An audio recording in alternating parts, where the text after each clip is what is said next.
J'ai longtemps rêvé, quand j'étais petit, enfin je sais pas si je suis grand maintenant, peut-être que je suis toujours petit, d'un monde où chacun pouvait être ce qu'il est.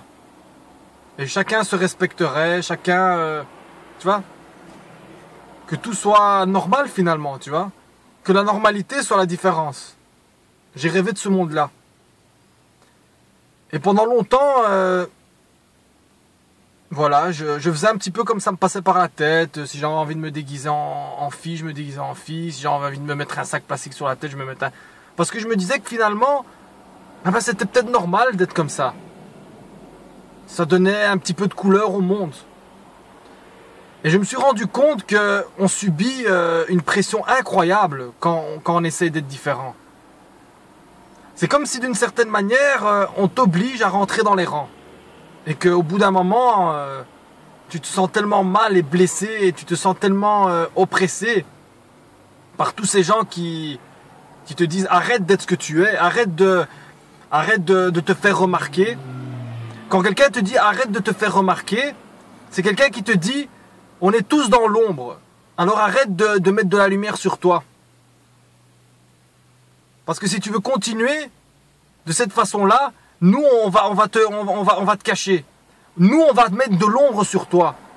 Tu comprends? C'est comme si tous les êtres finalement de lumière, parce que pour moi je les appelle comme ça, les personnes différentes, des êtres de lumière, eh ben il y a des gens qui passent leur temps à s'amuser à comment leur faire de l'ombre. Parce que ça dérange apparemment la lumière à ceux qui sont dans l'ombre. À la fois ça les dérange et à la fois ils la cherchent. Donc c'est un peu ambigu. Aujourd'hui, j'ai compris que mon combat contre l'image était beaucoup plus difficile que ce que je pensais. Parce que aujourd'hui, je suis clairement un indésirable pour beaucoup de gens. Et même des gens proches, je suis un indésirable. Parce que j'ai osé casser mon image, j'ai osé sortir des rangs. J'ai voulu pendant un moment, peut-être, être un être de lumière. Et quand je dis un être de lumière, c'est pas pour me la péter ou c'est pas pour dire que je suis un être supérieur, non. Un être de lumière, d'après moi, c'est une façon de voir que j'invente maintenant. C'est quelqu'un qui simplement, au bout d'un moment, il se rend compte que il a envie de vivre. Et il a plus envie de tourner en rond. Parce que moi, je suis contre le suicide, hein. Mais des fois, je comprends des gens qui peuvent penser à ce geste. Quand on réfléchit la vie, quand on la vit comme tout le monde, comme les gens là qui se mettent dans le troupeau de moutons et qui suivent, ben, la vie elle est monotone. On se réveille, on travaille, on rentre, on fait à manger, on dort, on baise et puis on refait ça tout le temps, tu vois. On a un mois de vacances en août et voilà, et toutes les années sont les mêmes, toutes les années se ressemblent.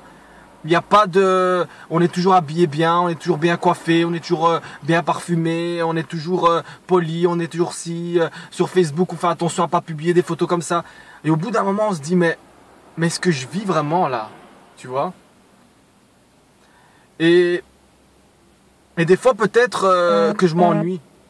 Et c'est ça que je montre aux gens, c'est que je m'ennuie tellement d'être comme tout le monde que j'ai besoin des fois de sortir de tout ça. Pour pas me tuer d'une certaine façon à l'intérieur de moi. Voilà. Aujourd'hui, c'est de plus en plus dur de porter cette croix. Ce combat que je fais pour que d'autres personnes puissent être différentes. Parce que même si certains pensent que je sers à rien, je pense que ça a permis ma chaîne à certains qui se sentaient peut-être différents ou exclus, d'avoir une place quand même. De se dire, je suis pas tout seul.